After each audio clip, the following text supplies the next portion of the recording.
చెన్నకేశవ స్వామి ఆలయానికి శంకుస్థాపన చేశామో అదేవిధంగా మన జిల్లాలో CGF ఫండ్ కింద 63 ఆలయాల్లో 53,56,00,000 రూపాయలతో పనులు మొదలుపెట్టాం. ఇంత గొప్పగా ఇంత పెద్దదిగా గతంలో ఏ ప్రభుత్వం కూడా నాడున్నటువంటి ఉమ్మడి రాష్ట్రంలో ఆనాడు ఉన్నటువంటి కాంగ్రెస్ ప్రభుత్వాలు లేదా పెద్దలు చంద్రబాబు నాయుడు గారు అప్పుడున్నటువంటి ముఖ్యమంత్రిగా, రాజశేఖర రెడ్డి గారు ముఖ్యమంత్రిగా ఎవరున్నా సరే ఇంత పెద్ద మొత్తంలో ఒక్క జిల్లాలో ఇన్ని కోట్ల రూపాయలు ఇచ్చి ఈరోజు 53,36,00,000 రూపాయలతో ఇది మొదటి విడత కార్యక్రమం. రెండో విడత మొదలవుతుంది. రెండో విడత ఇప్పుడు మీరు అడిగినటువంటి 8 కోట్ల రూపాయలతో ప్రారంభమవుతుంది.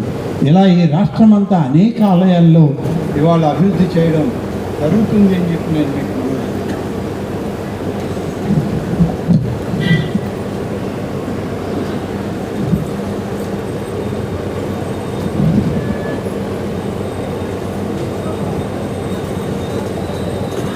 శ్రీవాణి భజన మందిరాలు. శ్రీవాణి భజన మందిరాలు అంటే ఈరోజు ఒక్కొక్క భజన మందిరం గతంలో ఏదో ఒక మండపంలా కట్టి, గుడి లేకపోతే 4 కాళ్ళ మండపం కట్టి ఆ గ్రామంలో ఉన్నటువంటి పెద్దవాళ్ళు, మహిళలు సాయంత్రం పూట రాముల వారి బట్టం పెట్టుకొని భజనలు చేసుకునేవాళ్ళు, దీపం వెలిగించుకునేవాళ్ళు. అలాంటి భజన మందిరాలు ఇవాళ లేకుండా పోతున్నాయని చెప్పి రాష్ట్రం మొత్తం మీద తొలి విడతగా 5,000 భజన మందిరాలు శ్రీవాణి ట్రస్ట్ నుంచి నిధులు తీసుకొచ్చి 5,000 భజన మందిరాలు అంటే భజన మందిరాలని పేరే కానీ వాటి రూపం మార్చి ఇవాళ శ్రీవాణి ఆలయాల కింద ప్రతి పంచాయతీలో కూడా ఎక్కడ గుడి లేదో అక్కడ గుడి నిర్మాణం చేయడానికి 5 నుంచి 7 సెంట్ల భూమి కానీ ఇస్తే 20 లక్షల రూపాయలు ఇస్తుంది. 10 సెంట్ల పైన 15 సెంట్ల లోపల భూమి కానీ ఉంటే 30 లక్షల రూపాయలు ఇస్తుంది. 15 సెంట్ల పైన 20 సెంట్లు ఆ పైన భూమి కానీ ఉంటే 40 లక్షల రూపాయలు ఇచ్చి శ్రీవాణి ఆలయాలకి ఇవాళ పనులు మొదలుపెట్టాం. ఆ విధంగా ఇచ్చే దాంట్లో కడప జిల్లాలో 19,65,00,000 రూపాయలతో 117 భజన మందిరాలని ఇవాళ ఇప్పటికే మంజూరు చేశాం. రాబోయే రోజుల్లో ఇంకా మంజూరు చేయాల్సిన అవసరం ఉంది. పెద్ద ఆయన అన్ని పెద్దయ్యే అడుగుతాడు, చిన్నయ్య అడగడు నన్ను. అందుకనే నేను ఇప్పుడు చెప్పాను, అన్న ప్రొద్దుటూరులో మీరు కూడా శ్రీవాణి భజన మందిరాలు గ్రామాల్లో కట్టడానికి మీకు 30 భజన మందిరాలు ఈ నియోజకవర్గానికి ఇస్తాము. మీరు ఎంత స్థలం ఇస్తే అంత స్థలానికి మీరు 20 సెంట్ల భూమి ఇస్తే 40 లక్షల రూపాయలు ఒక్కొక్క దానికి ఇస్తాము. మీరు ఆ విధంగా అప్లికేషన్లు పంపండి. మంజూరు చేసి వెంటనే ఆ దేవదేవుడైనటువంటి శ్రీ వెంకటేశ్వర స్వామి యొక్క ఆశీస్సు, లేకుంటే రామాలయాలు, లేకుంటే శైవ క్షేత్రాలు, అమ్మవారి విగ్రహాలు, ఏ ప్రతిష్ట కావాలంటే ఆ ప్రతిష్ట మీరే చేసుకోవచ్చు. ఆ గ్రామంలో ఉన్నటువంటి వాళ్ళ కోరిక, వాళ్ళ విశ్వాసం, వాళ్ళ మనోభావాలు, ఏ దేవుణ్ణి పూజించాలంటే ఆ దేవుణ్ణి అక్కడ ప్రతిష్ఠించి పూజలకి ఏర్పాటు చేస్తామని చెప్పి పెద్దలు వరదరాజుల రెడ్డి గారికి ఇప్పుడే నేను చెప్పడం జరిగింది. ఇప్పటికే 117 ఇచ్చాము కడప జిల్లాలో, ప్రొద్దుటూరులో కూడా ఇస్తాము. 30 భజన మందిరాలు వారు కోరితే ఇవ్వడానికి రేపే సిద్ధంగా ఉంది ఈ ప్రభుత్వం అని చెప్పి నేను మీకు మనవి చేస్తాను. కాబట్టి ఈ విధంగా అనేక కార్యక్రమాల్లో ఈనాడు ప్రభుత్వం పనిచేస్తూ ఉంది.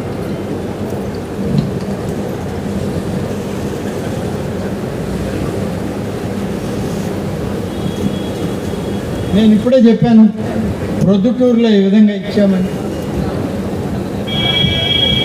ఇప్పుడు ఇక్కడ చెన్నకేశవ సంజీవరాయ ఆలయం 3,55,00,000 65 లక్షల రూపాయలు ఇక్కడ. తర్వాత చెన్నకేశవ స్వామి ఆలయం నేను మంజూరు చేయలేదు కానీ ఇచ్చేశారు పెద్ద ఆయన. 80 లక్షలు మేము ఇచ్చేసాం, నువ్వు పొరవ డబ్బు ఇవ్వాలి అని. చెన్నకేశవ స్వామిది కూడా 4 కోట్లు మంజూరు చేశాం. మరి ఇప్పుడు 8 కోట్లు అంటున్నారు. దాన్ని కూడా ఇవ్వడానికి ప్రభుత్వం సిద్ధంగా ఉంది. ఒకసారి కరతాళతో మన మంత్రివర్యులకు ధన్యవాదాలు తెలిపాలండి. కరతాళతో సపోర్ట్ కొట్టాలి. ఆగండి. ఇక మీ అందరికీ నేను ఒక విజ్ఞప్తి.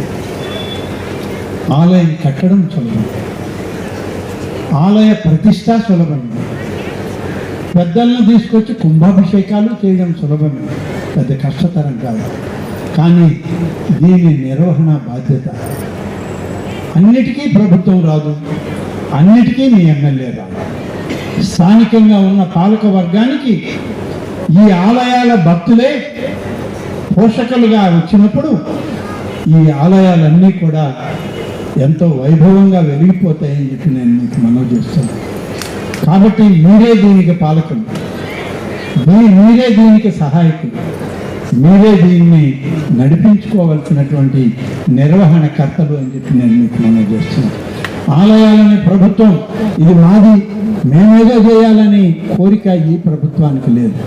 ఎక్కడ ఆలయం లేదో, ఎక్కడ ఆలయం పురాతనమైందో పునర్నిర్మాణం చేసి అవసరమైతే కొత్తవి చేసి మీకు అప్పచెప్పి మీకు స్వాధీనం చేయాలన్నదే ఈ ప్రభుత్వం యొక్క లక్ష్యం. అందుకనే ఆలయాల నిర్మాణం తర్వాత పూర్తి బాధ్యతలు మా అధికారులకు తగ్గించి పాలక వర్గాలకు పెంచి పాలక వర్గాలతోటి ఈ యొక్క ఆలయ సేవకులకే అప్పచెప్తున్నామని చెప్పి మీకు మనవి చేస్తున్నాం. మేము వచ్చి చేసినటువంటి మొదటి జీవో ఏంటంటే, ఆలయంలో పూజాది కార్యక్రమాలు చేయాలి అంటే అది వైదిక ధర్మం చదివినటువంటి వేద విజ్ఞానవంతులైనటువంటి అర్చకులు చేయాలి తప్ప మా అధికారులు కాదు. వాళ్ళ అధీనంలోనే స్వామివారి సేవలు జరగాలి, వారి అధీనంలోనే స్వామివారి ఉత్సవాలు జరగాలి. అధికారులంతా వాళ్ళు చెప్పినదే చేయడానికి, వాళ్ళు ఏ సమయంలో ఉత్సవం చేయాలి, ఏ సమయంలో ఆలయం తెరవాలి అనేటువంటి నిబంధనలన్నీ వైదిక ధర్మం తెలిసినటువంటి ఆ వేదన పండితులకే అప్పచెప్పాలి.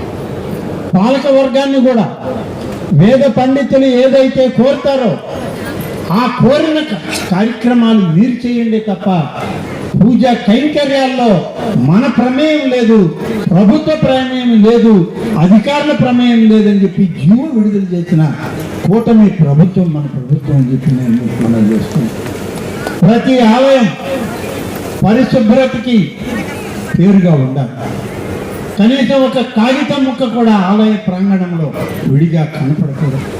ఉదయం మహద్వారం తెరిచిన వెంటనే ఆ స్వామివారు ఎవరైతే లోపల ఉంటారో, ఏ దేవేరులైతే పూజ చేస్తుంటామో వాళ్ళకి సంబంధించినటువంటి మంత్రోచ్చారణతోనే ఆలయ మొదటి తలుపు తెరవాలి అని చెప్పి అవసరమైతే మైకులు కూడా పెట్టి చుట్టుపక్కల ఉన్నటువంటి వాళ్ళకందరికీ ఆ భక్తి పారవస్యాన్ని అందించండి అని చెప్పి అధికారులకి సూచనలు ఇవ్వడం జరిగిందని చెప్పి మీకు మనవి చేస్తున్నాం.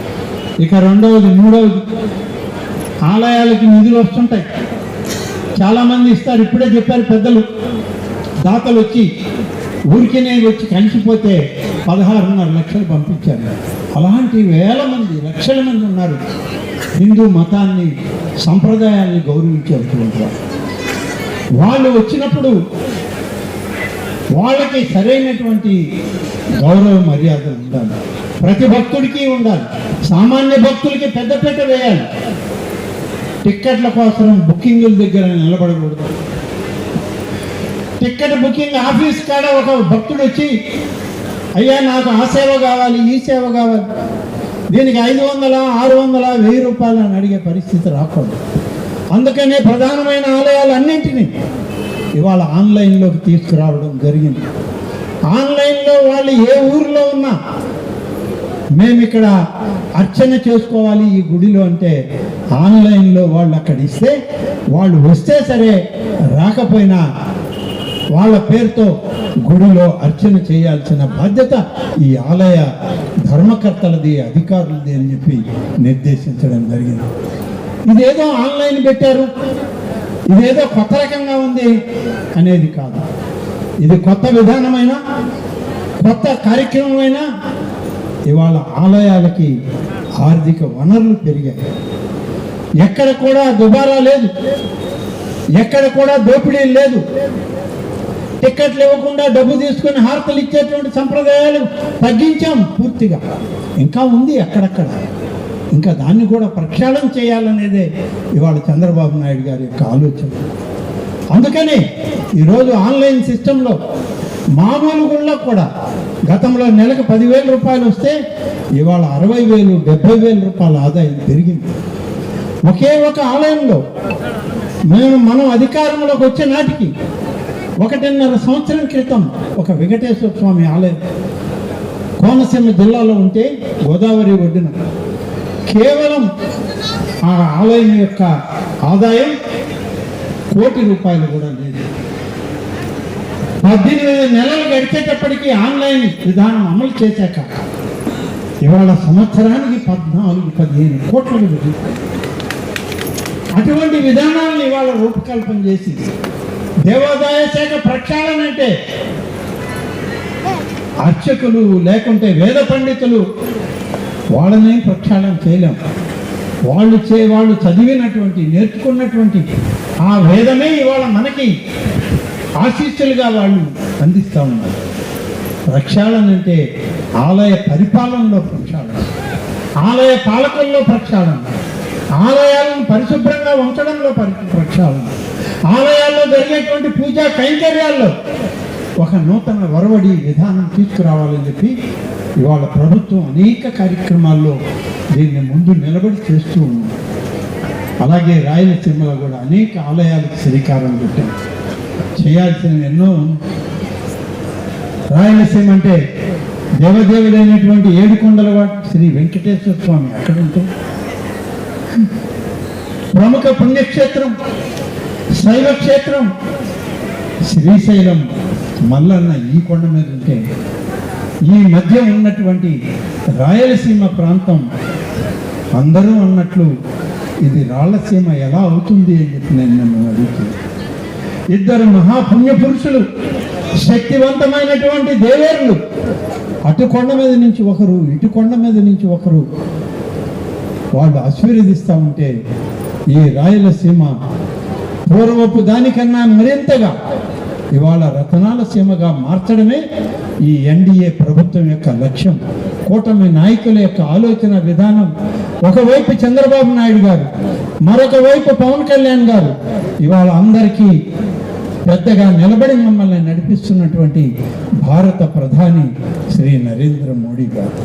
ఆధ్యాత్మికతకు లోటు లేనటువంటి సమాజం, పూజాది కార్యక్రమాలకు కొరవ లేనటువంటి ప్రజానీకం, ప్రజాస్వామ్యం మన ప్రాంతంలో వెళ్ళి విరియాలని, నిరంతరం భక్తి పారవశ్యంలో ప్రతి కుటుంబం కూడా ఆ స్వామి యొక్క సేవలో ఉండిపోవాలని, ప్రతి కుటుంబం నిరంతరం మంచి ఆరోగ్యంతో, మంచి భవిష్యత్తుతో రేపటి తరానికి మన సంస్కృతి సంప్రదాయాల్ని అందించాలని ఈ ప్రభుత్వం చేసేటువంటి కృషిలో భాగమే ఇవాల్టి దేవాదాయ శాఖ చేస్తున్నటువంటి ఈ చిన్న ప్రయత్నం అని చెప్పి మీకు మనోడు చేస్తూ, మీ అందరి ఆశీస్సులు ఎన్డీఏ పాలకులకు ఉండాలి, కూటమి ప్రభుత్వానికి ఉండాలి, చంద్రబాబు నాయుడు గారికి, లోకేష్ గారికి, పవన్ కళ్యాణ్ గారికి అందరినీ నడిపించేటువంటి ఆ యొక్క ప్రధానమంత్రి నరేంద్ర మోడీ గారికి ఈనాటి ఈ క్షేత్ర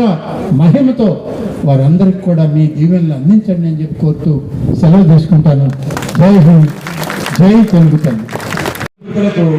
మంత్రి వారితో హామీ ఇప్పించినందుకు ఆయన కూడా కమిటీ తరఫున ధన్యవాదాలు తెలియజేసుకుంటున్నాను. మంత్రి గారికి చిరు సన్మానం జరుగుతుంది.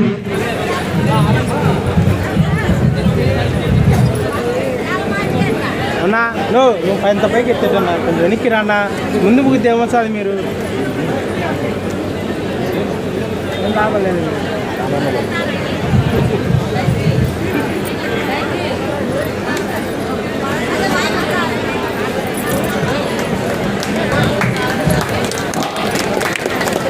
అందరు మీ కరతాల పువ్వులతో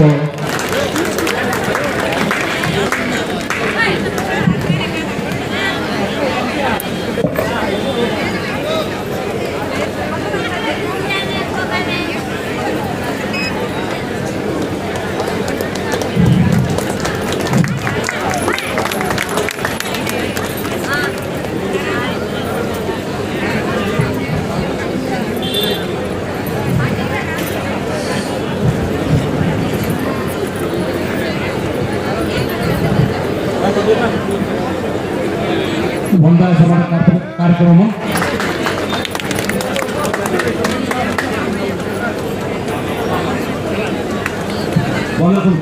ఈనాటి సమావేశానికి ఎన్నో కార్యక్రమాలు ఉన్నప్పటికీ మా ఆహ్వానాన్ని మన్నించి ముఖ్య అతిథిగా విచ్చేసిన అడిగిన వెంటనే మాకు నిధులు మంజూరు చేయి